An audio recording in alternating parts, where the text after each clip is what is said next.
আজকে আমরা সিসিমপুরের নতুন একটি গল্প শুনব। গল্প থেকে মজার কিছু শিখব।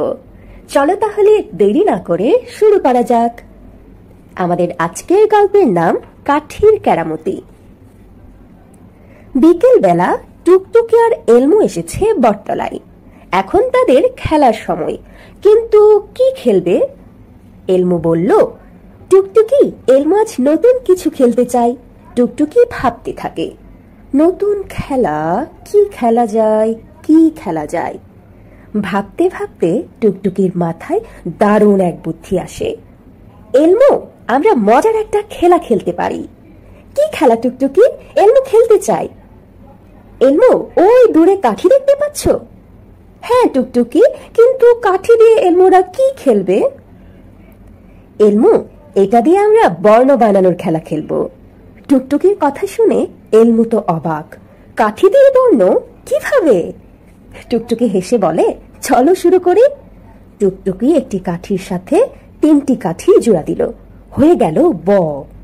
এলমু অবাক, আরে বাহ, ব ব দিয়ে হয় বল। এবার টুকটুকি পাশে পড়ে থাকা একটি পাতা গোল করে বয়ের নিচে দিল।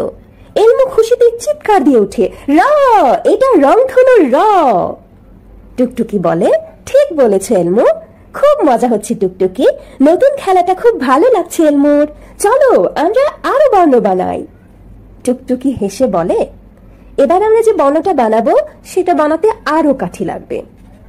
কাঠি কাঠি কাঠি, এলমুরা কাঠি খুঁজতে থাকে, কিন্তু বটতলায় আর কাঠি খুঁজে পাচ্ছে না। এমন সময় সুমনা আসে।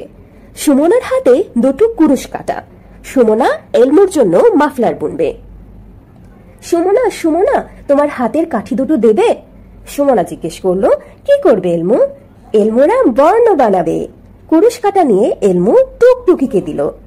টুকটুকি এবার বয়ের পাশে কুরুশ কাটা 2টো বসিয়ে দিল। এলমু হেসে বলল, এটা তো ঝড়ের ঝ। সুমনা খুব খুশি। তোমরা তো অনেক মজার খেলা খেলছো এলমু। সুমনা, এলমুরা এই নতুন খেলাটা খেলতে খুব মজা পাচ্ছে। এলমুরা আরো বর্ণ বানাবে। এরপর এলমু আর টুকটুকি মিলে কলমের ক বানালো, ফলের ফ বানালো। এলমুরা আজ কাঠি দিয়ে বলের ব, রংধনুর র, ঝড়ের ঝ, কলমের ক, ফলের ফ, কত কত বর্ণ বানিয়েছে। হই হই, কি মজা! আমাদের আজকের গল্প এখানেই। পরের গল্প শুনতে আমাদের সাথেই থাকো বন্ধুরা।